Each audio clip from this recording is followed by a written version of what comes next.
راستہ میں چلتے وقت مردوں سے علیحدہ ہو کر چلے، راستوں کے درمیان سے نہ گزرے بلکہ کناروں پر چلے، بجنے والا زیور نہ پہنے۔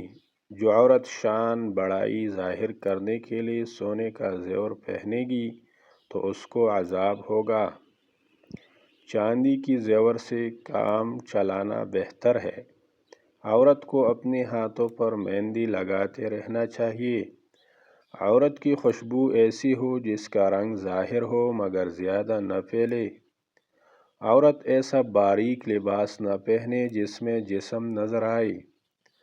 اگر دوپٹہ باریک ہو تو اس کے نیچے موٹا کپڑا لگا لے۔ جو عورتیں مردوں کی شکل اختیار کرے ان پر اللہ تعالیٰ کی لعنت ہے۔ کوئی نامحرم ہرگز کسی عورت کے ساتھ تنہائی میں نہ رہے۔ ہرگز کوئی عورت سفر نہ کرے مگر اس حال میں کہ اس کے ساتھ محرم ہو۔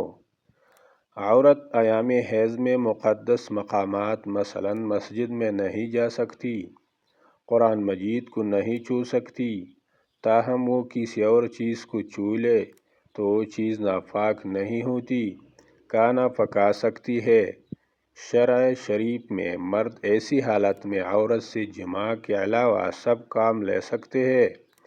سیدہ عائشہ رضی اللہ عنہا فرماتی ہے، میں اس حالت میں نبی اکرم صلی اللہ علیہ وسلم کے بالوں میں کنگھی کرتی تھی۔